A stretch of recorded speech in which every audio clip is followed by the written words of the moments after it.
Hello guys, welcome back to my channel. I hope you people are having great time.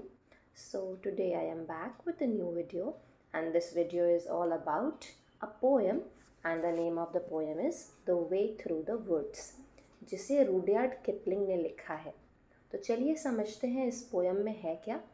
सबसे पहले तो मैं आपको जब टाइटल की बात करूं पोएम का तो वो है the way through the woods और इसका मतलब होता है जंगलों से गुजरता हुआ एक रास्ता। वे मतलब रास्ता होता है और यहाँ पे वुड्स का मतलब कोई लकड़ी नहीं है बल्कि फॉरेस्ट या फिर जंगल है।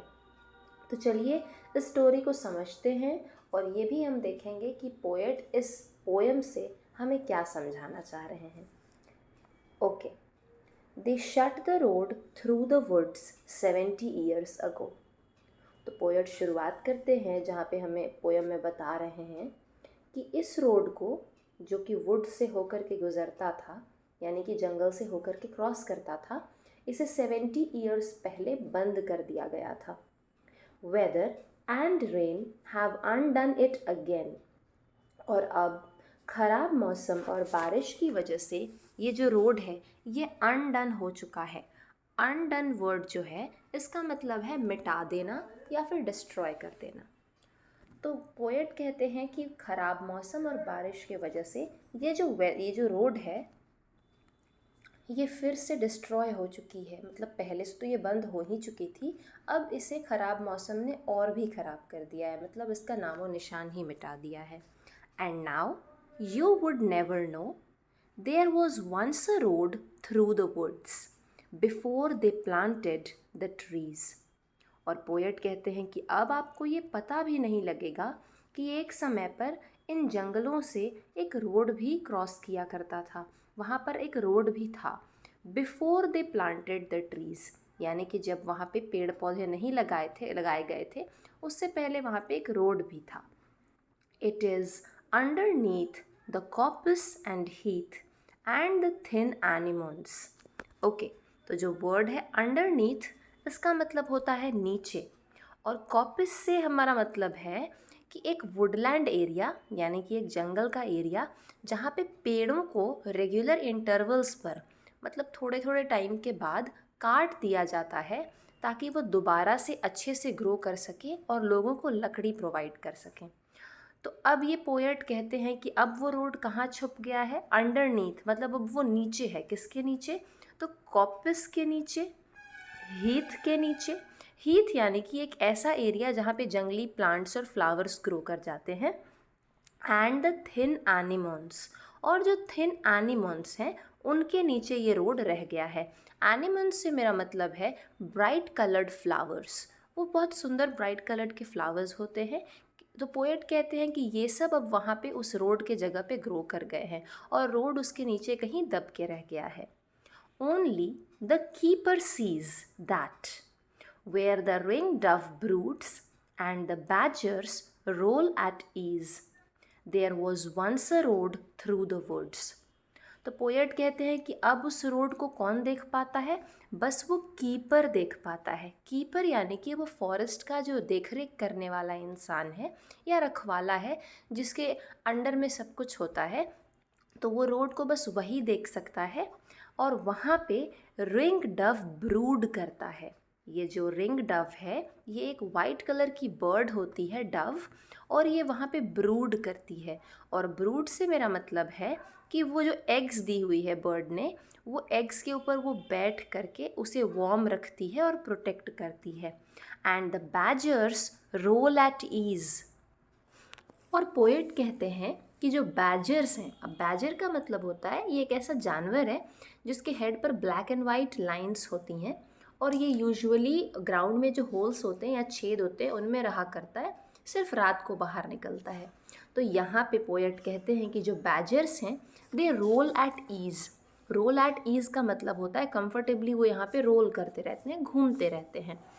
और पोएट ये भी कहते हैं कि एक समय था जब इन वुड्स में एक रोड हुआ करता था, इन जंगलों में एक रोड हुआ करता था। Okay, second paragraph. Yet if you enter the woods of a summer evening late.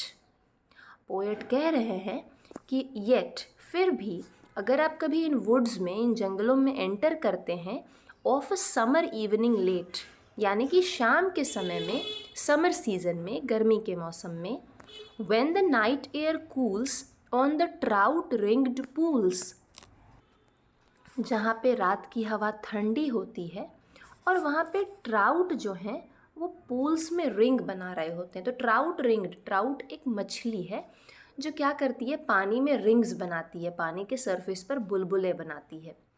Where the otter whistles his mate, और ऑटर जो है वो विसल करके यानी कि सीटी बजा करके या फिर एक साउंड निकाल करके अपने मेट यानी कि पार्टनर को बुलाता है। अब ये ऑटर एक रिवर एनिमल है जो कि नदी में रहता है और इसके बॉडी पर ब्राउन फर होती है और ये मछली खाता है। तो ये ऑटर अपने मेट को विसल करके बुलाता है। They fear not man in the woods because they see so few. तो पोएट कह रहे हैं कि मैन से, इन जानवरों को कोई डर ही नहीं लगता है, आदमियों से, ह्यूमन से उन्हें कोई डर ही नहीं लगता है, क्योंकि वुड्स में, जंगलों में वो आदमी लोग उन्हें कम दिखाई देते हैं।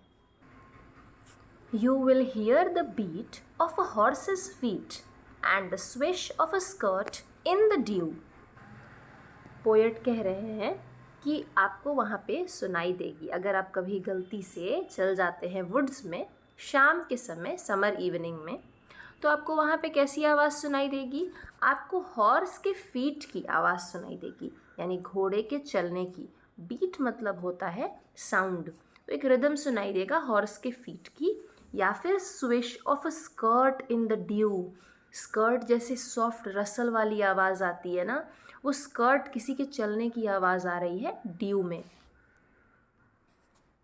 तो पोएट कहना चाह रहे हैं कि उस रोड पर से उन्हें कभी हॉर्स की आवाज़ सुनाई देती है, तो कभी एक लेडी की जो कि उस रोड पर मूव कर रही है, उसके स्कर्ट के स्विशिंग की आवाज़ सुनाई देती है। Steadily cantering through the misty solitudes.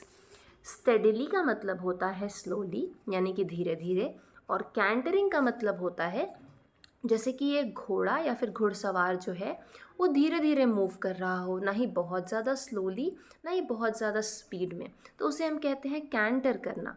तो स्टेडली कैंटर कर रहा है थ्रू द मिस्टी सॉलिट्यूड्स, यानी कि वो जो वेदर है वो पूरा मिस्टी है, यानी कि फॉगी है, कुहासा भरा हुआ है। और सॉलिट्यूड का मतलब होता है एकदम शांति में, यानी कि वहाँ पे कोई भी नहीं है। तो ऐसा एटमॉस्फेयर क्रिएट किया है हमारे पोएट ने, और वो समझा रहे हैं कि कैसे उन्हें ये सब चीज़ें सुनाई देती हैं। As though they perfectly knew the old lost road through the woods. तो ये बता रहे हैं कि शायद से इन लोगों को, वो हॉर्स को, वो लेडी को जो उस रोड पर चल रहे हैं, उन्हें अच्छे से पता है उस पुराने लॉस्ट रोड के बारे में जो कि जंगलों से क्रॉस होकर के गुज़रता है। But there is no road through the woods. लेकिन असली में वहाँ पे तो कोई रोड है ही नहीं, क्योंकि वो तो 70 ईयर्स पहले ही बंद हो गया था, और अब तो वहाँ पे उसकी जगह पर जंगली पेड़ पौधे ग्रो कर गए हैं। तो यही था हमारा poem the way through the woods, जिसके पोएट हैं रुडयार्ड किपलिंग। तो इस पोएम के थ्रू हमें जो पोएट हैं वो समझाना चाह रहे हैं कि कैसे कोई जगह को अगर लंबे समय तक हम छोड़ दें खाली, तो वहाँ पे नेचर जगह ले लेता है, यानी कि प्रकृति अपनी जगह बना लेती है।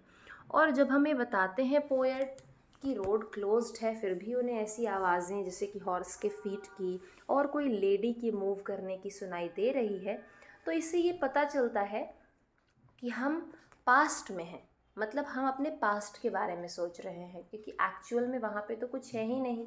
लेकिन ये दिखाता है कि जो पास्ट की यादें हैं, पास्ट की मेमोरीज़ हैं, वो हमारे दिमाग में है कहीं ना कहीं। और ऐसे ही पोएट हमारे दिमाग में एक मिस्ट्री क्रिएट करते हैं, जैसे कि कोई सच है वो छुपा हुआ है, क्योंकि एक्चुअल में तो वहाँ कोई रोड है ही नहीं। So this was all about this poem. I hope you liked this video. Please do like, subscribe and comment on my channel for more videos. Thank you. Happy learning.